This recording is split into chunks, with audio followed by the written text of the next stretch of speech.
देखो बच्चों, तुम लोगों का क्लास 9 का लॉ ऑफ इंडिसेस का कुछ फार्मूला और सम्स देखो, क्लास 9 का है, क्लास 9। हाँ, पहला है x power m into x power n is equal to, तो दोनों का बेस अगर समान होगा तो पावर हम लोग क्या कर देते हैं, प्लस कर देते हैं। ठीक है, ये क्लास 6 में भी हम लोग पढ़े हुए हैं।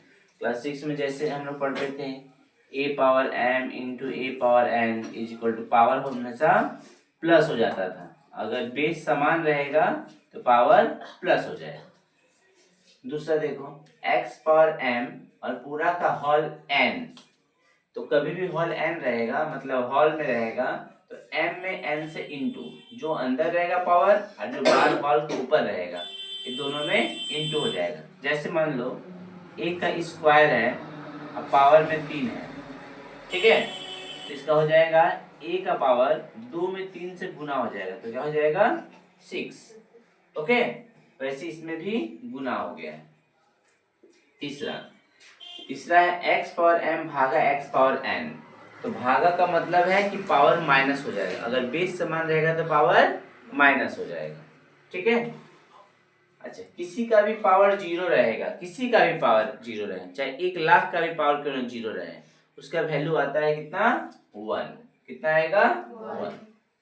इधर आते हैं, x का पावर में माइनस m है, x का पावर में, तो ये क्या हो जाएगा 1 बटा एक्स पावर m, क्योंकि माइनस में था इसलिए नीचे आ जाएगा 1 बटा एक्स पावर m।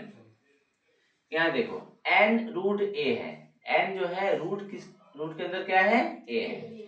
इसको जब तोड़ेंगे तो रूट के अंदर जो a था वो बाहर निकल आएगा और जो बाहर में था वो 1 बटा के रूप में आ जाएगा। ठीक है, कोई प्रॉब्लम? इसके बाद इसी को उल्टा करके बता दिए हैं, a पावर में 1 बटा m है तो क्या हो जाएगा, m जो है बाहर निकल जाएगा, रूट के अंदर a आ जाएगा। ठीक है, next formula number 8, a power m root over sorry whole power 1 बटा n, तो 1 बटा n जो हम लोग का है उसमें से हम लोग जो बटा में रहेगा उसको बाहर निकाल देंगे, क्योंकि रूट के अंदर हमको a पावर m लेकर आना है। ठीक है, यहाँ देखो दोनों का बेस अगर समान रहेगा, अब बीच में अगर इज इक्वल टू रहेगा तो m is equal to n, क्योंकि बेस देखो a और a ओमिट हो जाएगा तो क्या बचेगा, m is equal to n। ठीक है, ये तुम लोग का लॉ ऑफ इंडिसेस का फॉर्मूला था।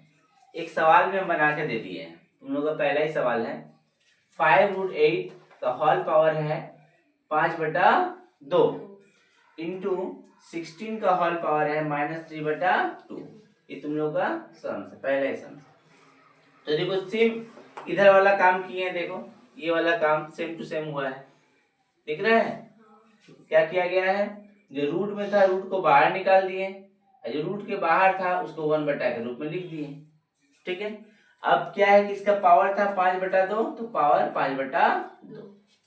ये देखो 16 है, 16 को अगर तोड़ा जाए तो क्या आएगा, 2 गुना 2 गुना 2 गुना 2, 2 का पावर कितना हो गया 4, 16 का बदले लिख दिए 2 का पावर 4, अब पावर में क्या था -3 बटा 2, तो लिख दिए -3 बटा 2। यहाँ देखो पावर को बाहर लेकर आ गए, 8 का पावर 1 बटा 5 इंटू 5 बटा 2, बाहर निकाल देगी, काटने में सुविधा होगा। इधर भी सेम टू सेम, तो यहाँ देखो 5 से 5 कट जाएगा तो क्या होगा, देखो 8 के पावर में 1 बटा 2 इंटू, यहाँ देखो 2 से 4 कट जाएगा, 2 बार में कट जाएगा, तो 2 का पावर क्या होगा, 3 दूना 6, माइनस में 6। ओके,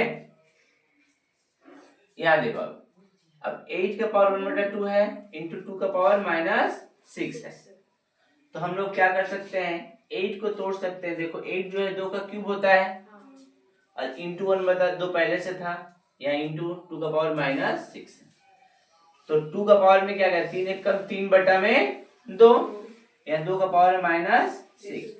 अब दोनों का बेस समान है तो पावर क्या होता है, प्लस होता है ना, ये हम लोग देखे हैं। देखो दोनों का बेस समान रहेगा तो पावर क्या होगा, प्लस होगा, तो पावर 3 बटा 2, अब प्लस माइनस माइनस 6 बटा 1 अपने मन से लिख दिए कि एलसीएम निकालने में सुविधा होगा तुम लोगों को। यहाँ देखते हैं 2 का पावर ये तो हो गया, तो यहाँ पे 2 का पावर इसका हम एलसीएम निकाले हैं। एलसीएम कितना आएगा 2, ऊपर में आ गया 3 माइनस 1 का पारा 2 बार में 2 2 छक्के 12, 2 का पावर में क्या आ गया माइनस बढ़ा है तो माइनस सन दे दिए, 12 में से 3 गए 9 बटा 2। ये तुम लोगों का आंसर हो गया। ठीक है, उतारो जल्दी से।